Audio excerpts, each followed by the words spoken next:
लेकिन वहां से जब आया तो उसको गांव में किसी ने बताया कि चल जाओ खान सर के यहाँ। आपको जानकर ताज्जुब होगा कि भारत का पहला IIT जो कॉलेज था वो IIT खड़गपुर था। मिंटू कुमार IIT खड़गपुर में है। सोचिए इस देश में प्रतिभा की कमी नहीं है। 3-4 करोड़ आबादी वाला ऑस्ट्रेलिया कितनी मेहनत और कितनी बारीकी से खिलाड़ियों को खोजता होगा कि हर बार का वर्ल्ड कप वही ले जा पाता है। और हम लोग 140 करोड़ आबादी में एक दूसरा कलाम नहीं खोज पाए, एक दूसरा अटल बिहारी वाजपेयी नहीं खोज पाए, एक दूसरा विवेकानंद नहीं खोज पाए। ऐसा नहीं है कि भारत में ऐसे लोगों की कमी है। जरूरत है तो एक ऐसे एजुकेशन सिस्टम की जहां एक शिक्षक ईमानदारी से पढ़ाए, जहां उसको अगर भूख भी लगा रहे तो पढ़ने वाले विद्यार्थियों का चेहरा देख कर ना वो कहीं 1 घंटा और पढ़ाएंगे यहाँ पर। और आप लोग जब इस आए हैं तो आपको कभी ना कभी आभास होता होगा कि आप पीछे नहीं हैं, आपके साथ सिस्टम से खिलवाड़ किया गया है। तो आप इस चीज को तो फिलहाल बदल नहीं सकते हैं, लेकिन जरूरत है कि आप अपने आप में कम से कम सुधार लाइए, अपने आप को पढ़ाई के प्रति झोंक दीजिए। देखिए सिकंदर जो था ना, सिकंदर वही है, उसकी 2 बातें याद रखिएगा।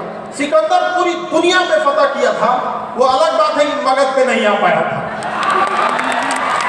अलग बात है कि मगध पे नहीं आ पाया था, लेकिन उसी समय मगध का राजा भी कोई अच्छा नहीं था, धनानंद था। मगध का राजा भी बड़ा अत्याचारी था। लेकिन सिकंदर ने कहा था कि जंग पर जाने से पहले, कभी भी तुम किसी जंग पर जाओ तो उस जंग पर जाने से पहले अपने अंदर के डर को खत्म करो, अपने अंदर के डर को हराओ, बाद में तुम बाहर खड़े दुश्मन को हराना। इसलिए आप बच्चों लोगों से कहते हैं कि किसी भी परीक्षा से पहले अपने अंदर के उस डर को मारो और अपने आप से विश्वास दिलाओ और जुनून और झोंक दो अपने आप को। पहले अपने अंदर के डर को मारो, अपने अंदर के डर को हराओ, उसके बाद बाहर के लड़ाई को तुम्हें लड़ना पड़ेगा यहाँ पे। क्योंकि घर के अंदर घर की लड़ाई हारने वाला व्यक्ति बाहर की लड़ाई कभी नहीं जीत सकता है। और ये दुर्भाग्य है, आप में से 80% बच्चों को किसी के घर में पिता बीमार है, किसी के माता बीमार है, किसी के माँ के गहने गिरवी रखे गए हैं। तो आपकी पढ़ाई के लिए किसी का खेत बिक गया है तो खेत गिरवी रखा गया है। कई बार हमने ऐसा देखा है, बहुत सारी बहनें, एक लड़की आई थी BPSC में, एक बच्चे का सिलेक्शन हुआ 69 की हम बात कर रहे हैं, 69 BPSC में। तो एक लड़का कहा कि सर आज हम जो कुछ हैं अपनी दीदी की वजह से है। तो उसकी दीदी भी आई थी, आप में से शायद कोई होंगे उस समय जब वो क्लास में आए थे। तो उसकी दीदी ने गहने गिरवी रखे थे अपने भाई के लिए। आज उनका भाई PCS अधिकारी है और SDM बन के बैठे हुए हैं। तो बहनों ने जब भी, आज लोग पुरुष समाज भले कहता है कि लड़कियां गहना खरीद लेती हैं, हाँ आपको खरीदते दिखता है, लेकिन जब पुरुषों की अपनी पैसे की स्थिति खराब होती है तो पुरुष समाज बोले कि जो गहना गिरवी रखे हो वो किसी न किसी महिला का ही है, या तुम्हारी माँ होगी या पत्नी होगी या बहन होगी। तो वो रखी जरूर है, लेकिन जब भी आया है वो गहने तुम्हारे ही काम में आया है यहाँ पे। तो महिलाओं ने भी बहुत बढ़ चढ़ के समाज के लिए काम किया। जिस सेक्टर को संभाली है, चाहे वो मेडिकल इंडस्ट्री हो, एविएशन हो, महिलाओं ने बहुत अच्छे से किया है। केवल एक जगह महिलाओं ने गलती कर दिया, मीडिया में। मीडिया में तो महिलाओं ने तो, कुछ महिला बहुत अच्छा काम की, वो आप सब देखती हैं। कुछ महिलाओं ने बहुत अच्छा काम किया और कुछ महिलाओं ने तो मीडिया में जाकर विस्कन्या का रूप ले लिया। ले लिया कि नहीं ले लिया? अजीब टाइप की चीजें चल रही है यहाँ पे, आपकी समस्या को कोई सुनने वाला नहीं रहा। तो ये सब बड़ा सिस्टम है। आप लोग को आगे जाके क्या करना है? सुधार करना है, और उसको आप ही लोग को हाथों में है सुधार करना। समझ में आ रहा है कि नहीं आ रहा है? लेकिन हम हमेशा एक चीज जरूर कहेंगे, जब तक शिक्षा का उद्देश्य केवल नौकरी पाना है तो केवल नौकर ही बनेंगे। जब तक शिक्षा का उद्देश्य नहीं बदलेगा, आप सब लोग को कहते हैं कि अपने आप को सीमित क्यों करेंगे? क्यों सीमित करना है? अपने आप को हमेशा एंटरप्रेन्योर बन के क्या करना है? सोचते रहना है। और आगे आप लोग के हाथ से ही इन चीजों का बदलाव होगा। युवा ही हमेशा देश को बदलते हैं। याद रखिएगा, भगत सिंह की फांसी लगने के बाद भगत सिंह ने कहा था कि तुम एक भगत सिंह को तो फांसी लगा दोगे, इसके बाद जो भगत सिंह का सैलाब आएगा उस सैलाब को तुम कैसे रोक पाओगे? इसलिए जरूरी है कि अब वो भावना आपके अंदर होनी चाहिए। शिक्षा की अगर हम बात करें तो शिक्षा हमारे दिल में पनपता है। जैसे वृक्ष जमीन पर पनपता है, लेकिन उसे पानी, पोषक तत्व की जरूरत है, अन्यथा वो सूख जाएगा और बड़ा होने के बाद वो फल देता है। ठीक उसी प्रकार शिक्षा हमारे दिल में पनपता है और मस्तिष्क उसको पोषण देता है।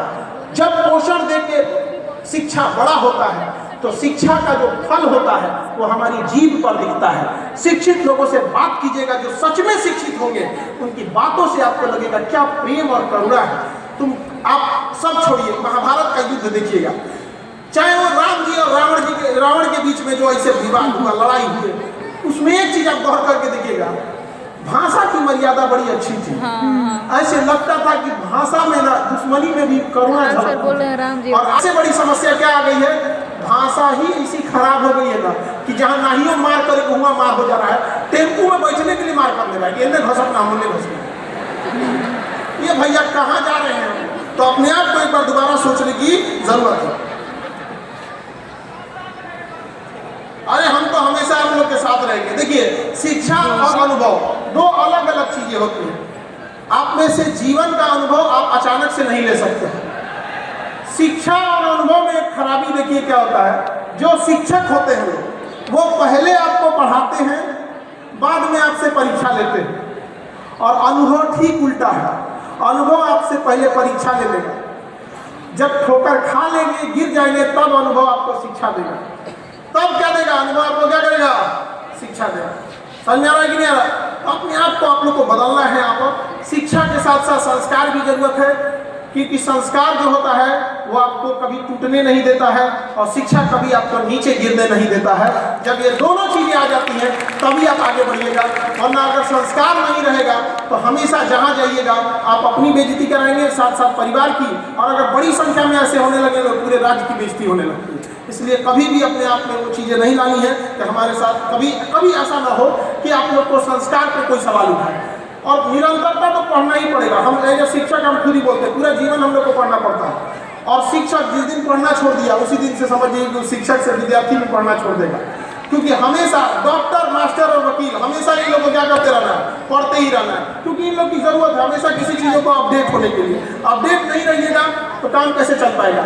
आज दुनिया हर एक चीज़ में अपडेट हो रही है। एक मोबाइल, मामूली मोबाइल 3 महीना पे अपडेट होने लग रहा है, लेकिन हमारा विद्यार्थी 3 साल से अपडेट ना भइल है।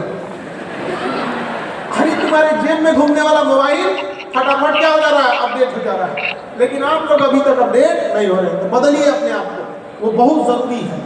और हम शिक्षकों का काम क्या होता है कि आपके खाली दिमाग को एक खुला दिमाग बना देते हैं। जो आपका एम्प्टी माइंड था उसे हम लोग ओपन माइंड करते हैं, ताकि आप समाज में समझ सके कि क्या सही है और क्या गलत है। खास करके लड़की लोग, कई बार याद रखिएगा कि माँ बाप और शिक्षक ये नीम के पेड़ की तरह होते हैं। नीम का पेड़ स्वादिष्ट नहीं लगता है, लेकिन आपको कोई बीमारी, कोई गलत चीज़ आपके पास आने नहीं देता है। तो कई बार आज के विद्यार्थी, लड़का या लड़की को लगता है कि लोग, माँ बाप को लगता है कि माँ बाप खाए बोल रहे थे। भाई, अरे माँ बाप आपके लिए ही बोल रहे थे। आपकी कामयाबी से माँ बाप को क्या ही मिल जाएगा?